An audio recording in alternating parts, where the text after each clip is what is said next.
I think, when we had the 50th anniversary, might have been the first time that I really went, yeah, I wonder what that was all about.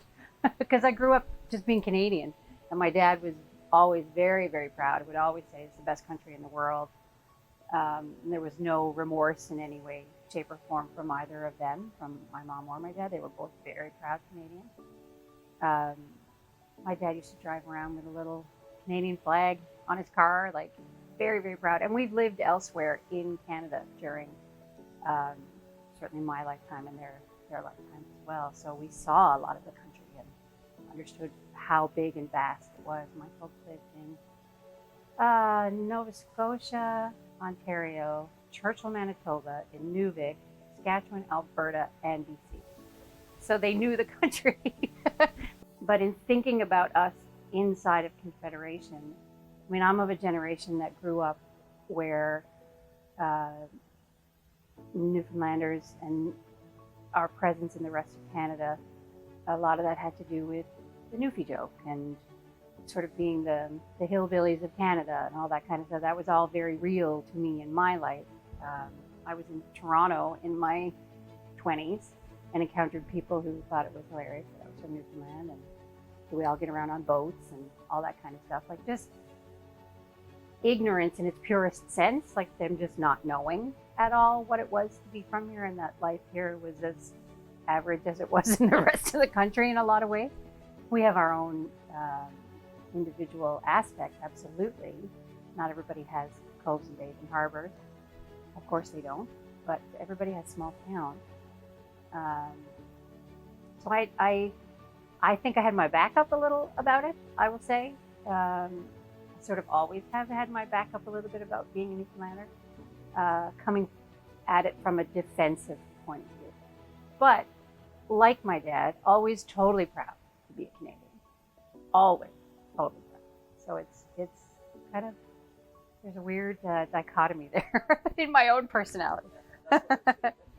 Our community is changing in very beautiful ways. We're seeing immigrants come from all over the world to live here, which can only be healthy for a society.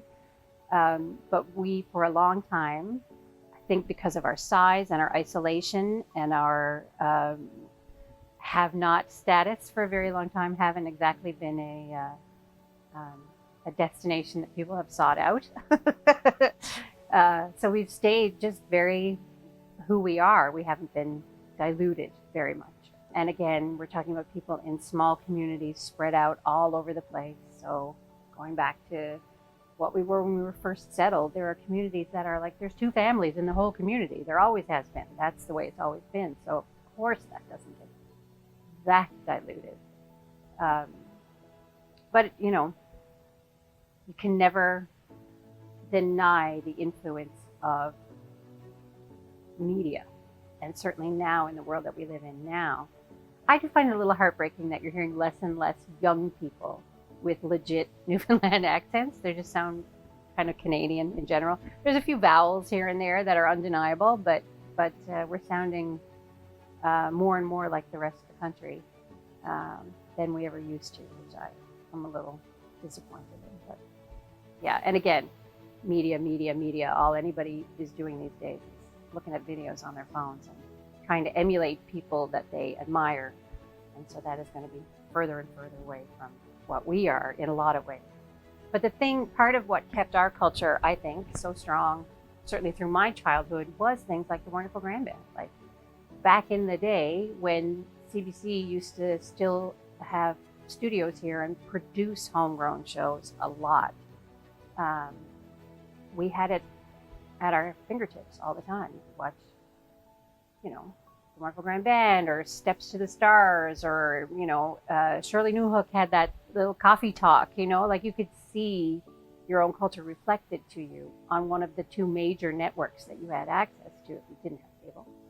And the value of that is kind of undeniable. People flocked to Alberta to work in Alberta because there was work, not because they wanted to go to Alberta and live like Albertans. Whereas I think people will come to Newfoundland and live in Newfoundland and do whatever the work is to live here and experience what life is here. And that might be a very biased opinion, but I can't see myself moving to Calgary because of Calgary. I'm sure that's different if you live there, or Fort McMurray or something like that. But I think people that have the opportunity now more so than ever, you'll see people buying little homes out around the bay specifically to go live there and have that experience and be in the culture that they think that they have an idea about, or a culture that they want to learn more about.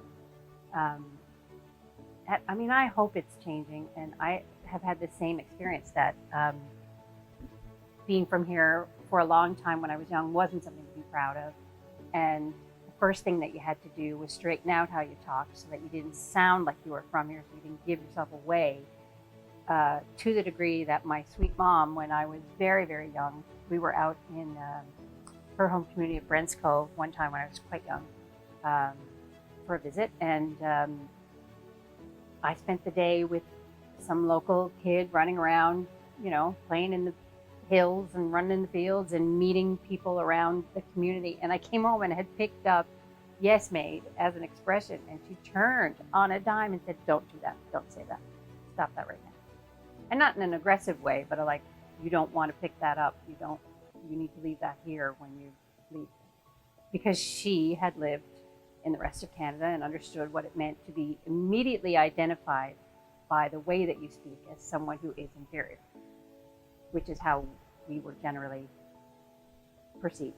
The fact that because we had a slightly different accent and a few different turns of phrase, and maybe we speak quickly and stuff like that, and sure, a lot of the people who went up to get jobs were going because they were poor and needed jobs, and it's no great revelation that poverty has been an issue in Newfoundland since day one, but and undereducation as well.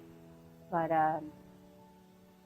I hope that we are reaching a place now, and you're right, it is through culture, through things like Great Big Sea, through things like Codco and This Hour's 22 Minutes, Republic of Doyle, all the things that in the past 20 years have lifted us up in front of the rest of the country and gone, we're actually very fun and intelligent and have things to say that are worth hearing.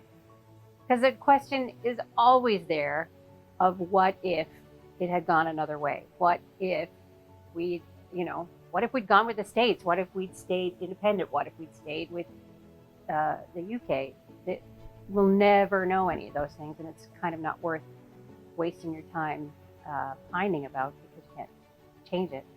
But also, what if we had had a leader who was maybe a little stronger than Joey was, that had a little more vision than Joey did? But I wasn't there. I don't know what it was like. He was an incredible speaker. He really rallied people.